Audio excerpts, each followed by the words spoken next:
have just listened to President Thomas S. Monson, second counselor in the First Presidency. President Benson, who gave a wonderful message this morning in opening this conference, has indicated that he will not speak this evening. We're honored with his presence and express to him our great love and loyalty as his brethren in the priesthood. He's asked that I speak to you at this time.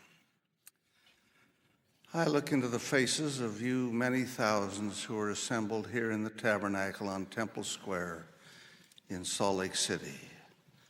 This magnificent old building is filled to capacity.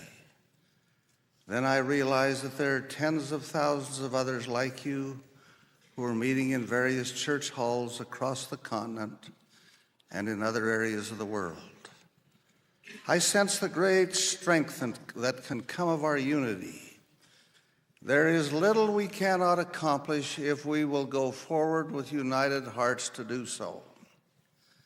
I sense the strength of the homes where you brethren preside as worthy husbands and fathers, and where you boys live as sons blessed with the Aaronic priesthood.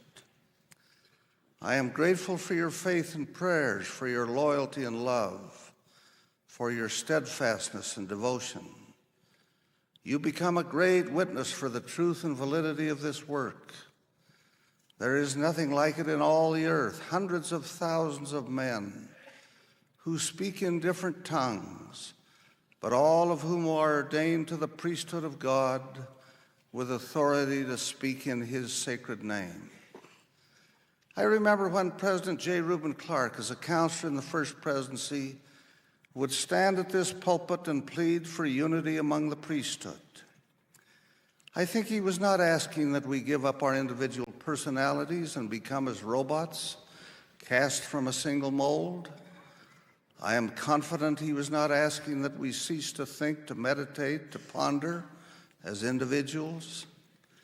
I think he was telling us that if we are to assist in moving forward the work of God, we must carry in our hearts a united conviction concerning the great basic foundation stones of our faith, including the truth and validity of the first vision, as the record of this singular event is found in the history of Joseph Smith, of the truth and validity of the Book of Mormon, as a voice speaking from the dust in testimony of Jesus the Christ, an ancient record written by inspired prophets and brought forth in this, the dispensation of the fullness of times by the gift and power of God, of the reality and power of the priesthood, which was restored unto the hands of those who held it anciently, John the Baptist in the case of the Aaronic priesthood, and Peter, James, and John in the case of the Melchizedek priesthood, that the ordinances and covenants of this work are eternal and everlasting in their consequences, that this kingdom was established in the earth through the instrumentality of the prophet Joseph Smith, and that every man who has succeeded him in the office of president has been and is a living prophet of God, that there is incumbent upon each of us an obligation to live and teach the gospel as interpreted and taught by the prophet of our day.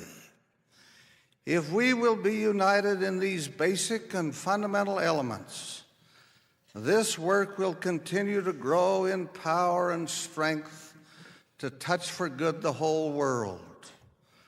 Of that I am satisfied and bear solemn testimony. Now this evening I desire to talk with you concerning the bishops of the church, many of whom are present. A young man said to me one day, "Do you belong to a ward and have a bishop?" I replied, "Of course I do." He asked further, "Do you attend tithing settlement with your local ward bishop?" I replied that I do. that I, even though serving as a member of the presidency of the church, have an accountability to my local ward bishop, just as every other man and woman in the church is accountable either to a bishop or to a branch president. He was somewhat amazed. I was surprised to think that he would even raise such questions. I thought of the genius of the Lord's work and the wisdom of the organization of his church. I've heard President Benson speak with appreciation for his bishop. I feel a kinship with my bishop. I hope that each of you feels similarly. We have more than 11,000 bishops in the church. Everyone is a man who has been called by the spirit of prophecy and revelation and set apart and ordained by the laying on of hands. Every one of them holds the keys of the presidency of his ward. Each is a high priest, the presiding high priest of his ward. Each carries tremendous responsibilities of stewardship. Each stands as a father to his people. None receives money for his service. No ward bishop is compensated by the church for his work as a bishop.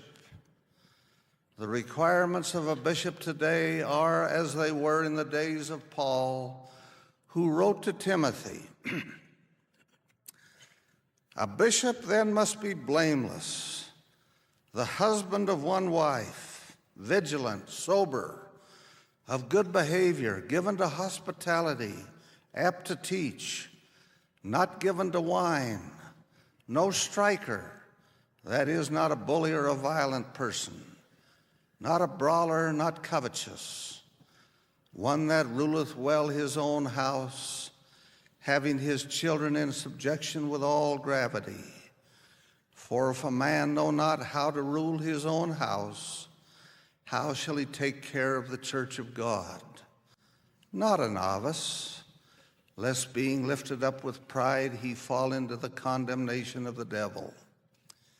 In his letter to Titus, Paul adds that a bishop must be blameless as the steward of God, holding fast the faithful word as he hath been taught, that he may be able by sound doctrine both to exhort and to convince the gainsayers. Those words aptly describe a bishop today in the Church of Jesus Christ of Latter-day Saints. I saw all of those elements in the life of the bishop of the ward in which I grew up. He served for a quarter of a century. The ward over which he presided had more than 1,100 members, but he seemed to know and love us all. He was our friend, our counselor, our presiding officer, our confidant, our teacher. He knew us boys by our first names and so addressed us. We respectfully addressed him as bishop. He was no martinet who ruled with a heavy hand. He could laugh with us. He could sympathize with us. He understood us, and we knew it. We knew also that he loved us. Since then, I have had a number of bishops. They have been men who have come from different backgrounds, varied in their natures and personalities. But everyone has been a wonderful man, dedicated to his work and to the people of his ward. Let me now speak directly to the thousands of bishops who are in attendance tonight. Let me say first that I love you for your integrity and goodness. You must be men of integrity. You must stand as examples to the congregations over which you preside. You must stand on higher ground so that you can lift others. You must be absolutely honest, for you handle the funds of the Lord, the tithes of the people, the offerings that come of their fasting, and the contributions which they make from their own strained resources. How great is your trust as the keepers of the purse of the Lord. Your goodness must be as an ensign to your people. Your morals must be impeccable. The wiles of the adversary may be held before you because he knows that if he can destroy you, he can injure an entire ward. You must be wise with inspired wisdom in all of your relationships, lest someone read into your observed actions some taint of moral sin. You cannot succumb to the temptation to read pornographic literature, to see pornographic films, even in the secrecy of your own chamber, to view pornographic videotapes. Your moral strength must be such that if ever you were called upon to sit in judgment on the questionable morals of others, you may do so without personal compromise or embarrassment. You cannot use your office as bishop to further your own business interests, lest through some ensuing financial mishap, accusation be placed against you by those who succumb to your persuasiveness. You cannot compromise your qualifications to sit as a common judge in Israel. It is a fearsome and awesome responsibility to stand as a judge of the people. You must be their judge in some instances as to worthiness to hold membership in the church, worthiness to enter the house of the Lord, worthiness to be baptized, to receive the priesthood, worthiness to teach and to serve as officers in the organizations. You must be the judge of their eligibility in times of distress, to receive help from the fast offerings of the people and commodities from the storehouse of the Lord. None for whom you are responsible must go hungry or without clothing or shelter, though they be reluctant to ask. You must know something of the circumstances of all of the flock over whom you preside. You must be their counselor, their comforter, their anchor and strength in times of sorrow and distress. You must be strong with that strength which comes from the Lord. You must be wise with that wisdom which comes from the Lord. Your door must be open to hear their cries, and your back strong to carry their burdens. Your heart sensitive to judge their needs. Your godly love broad enough and strong enough to encompass even the wrongdoer and the critic. You must be a man of patience, willing to listen though it takes hours to do so. You are the only one to whom some can turn. You must be there when every other source has failed. Permit me to read you a few lines from a letter sent to a bishop. Dear Bishop, it has been almost 2 years since I desperately called you asking for help. At that time, I was ready to kill myself. I had no one else to turn to, no money, no job, no friends. My house had been taken and I had no place to live. The church was my last hope. As you know, I had left the church at the age of 17 and had broken just about every rule and commandment that there was in my search for happiness and fulfillment. Instead of happiness, my life was filled with misery, anguish, and despair. There was no hope or future for me. I even pleaded with God to let me die, to take me out of my misery. Not even He wanted me. I felt that He had rejected me too. That's when I turned to you and the church. You listened with understanding. You counseled. You guided. You helped. I began to grow and develop in understanding and knowledge of the gospel.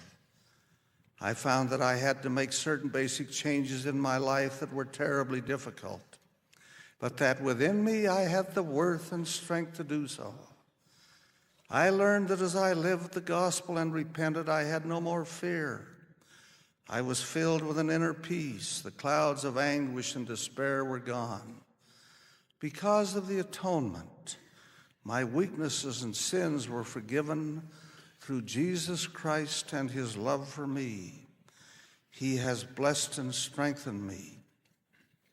He has opened pathways for me, given me direction, and kept me from harm.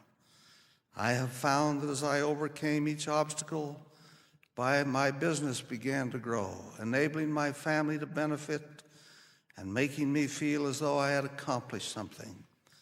Bishop, you have given me understanding and support through these past 2 years. I never would have reached this point if not for your love and patience. Thank you for being what you are as the servant of the Lord to help me, his wandering child. Close quote. You stand as a watchman on the tower of the ward over which you preside. There are many teachers in that ward, but you must be the chief teacher among them. You must see that there is no false doctrine creeping in among the people. You must see that they grow in faith and testimony, in integrity and righteousness, and a sense of service. You must see that their love for the Lord strengthens and manifests itself in greater love for one another. You must be their confessor, privy to their deepest secrets, holding absolutely inviolate the confidences placed in you. Yours is a privileged communication that must be guarded and respected against all intruders. There may be temptations to tell. You cannot succumb. You as an individual preside over the Aaronic priesthood of the ward. You are their leader, their teacher, their example, whether you wish to be such or not. You are the presiding high priest, the father to the ward family, to be called upon as arbiter in disagreements, as defender of the accused. You preside in meetings where the doctrine is taught. You are accountable for the spiritual nature of those meetings, for the administration of the sacrament to the members, that all may be reminded of sacred covenants and obligations incumbent upon those who have taken upon them the name of the Lord. You must stand as the strong friend of the widow and the orphan, the weak and the beleaguered, the attacked and the helpless. The sound of your trumpet must be certain and unequivocal. In your ward you stand as the head of the army of the Lord, leading them on to victory in the conquest against sin, indifference, and apostasy. I know that the work is hard at times. There are never enough hours to get it done. The calls are numerous and frequent. You have other things to do, that is true. You must not rob your employer of the time and energy that are rightfully his. You must not rob your family of time which belongs to them. But as most of you have come to know, as you seek for divine guidance, you are blessed with wisdom beyond your own and strength and capacity you did not know you had. It is possible to budget your time so that you neglect neither your employer, your family, nor your flock. God bless the bishops of the Church of Jesus Christ of Latter-day Saints. You may on occasion be inclined to complain about the burdens of your office, but you also know the joys of your service. Heavy as the load may be, you know this is the sweetest, the most rewarding, the most important thing you have ever done. You know that yours is the power to shape young lives, yours the right to recommend for missions, yours the authority to open the doors of the temple to your people, yours the calling to feed the hungry and clothe the naked and minister to those in distress. Yours the obligation to teach and lead and inspire. Yours the mandate to judge with equity and truth and mete out with love and understanding, with charity and faith. I thank the Lord for you. I thank the Lord for good bishops in this church throughout the world. I pray for you, all 11,000 of you. I plead with you to be strong. I plead with you to be true. I plead with you to be uncompromising in your own lives and in the goals you set for others. Though your days be long and wearisome, may your rest be sweet. And in your hearts may you know that peace which comes alone from God to those who serve him through service to his children. I again look back to the bishop of my boyhood. He was there when I was given a name and a blessing by my good father. He it was who interviewed me and found me worthy of baptism into the Lord's church. He it was who interviewed me and found me worthy to be ordained a deacon. He called me to my first church responsibility as a member of the presidency of the Deacons' Quorum. He it was who presided over the quorum of priests to which I once belonged. He it was who recommended me to the stake president as worthy as one to receive the help of the Melchizedek priesthood. He it was who recommended me to the president of the church as one worthy to serve as a missionary. He it was who welcomed me home and who subsequently signed my recommend as one worthy to be married in the house of the Lord. He grew old in the service and died, and it was my honor to speak at his funeral.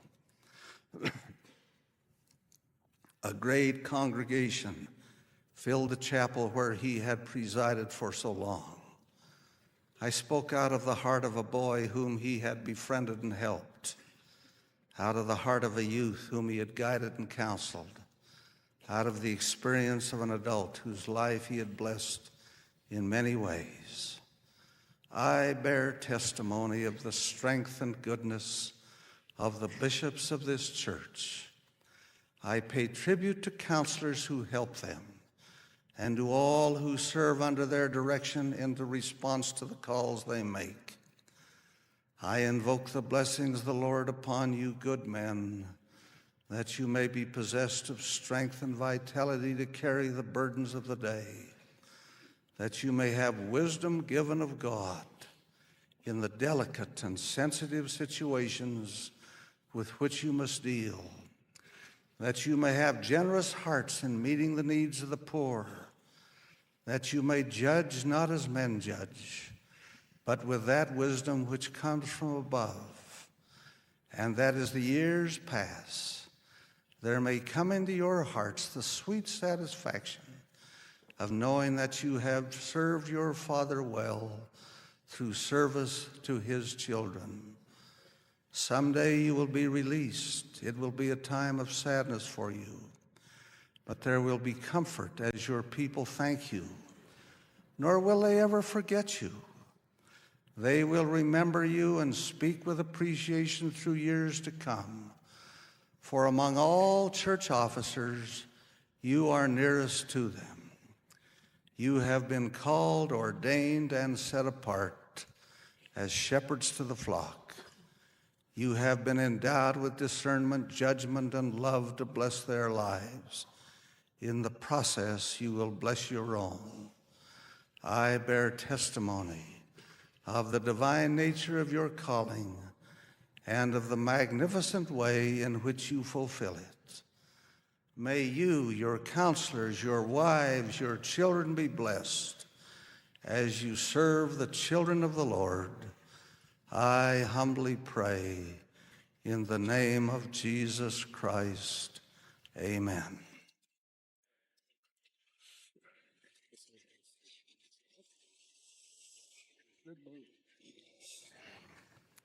We call your attention to the fact that the nationwide CBS Tabernacle Choir broadcast will be from 9:30 to 10 tomorrow morning. Those desiring to attend must be in their seats before 9:15 a.m. As you leave this meeting tonight, we ask you to obey traffic rules, to use caution, and to be courteous in driving.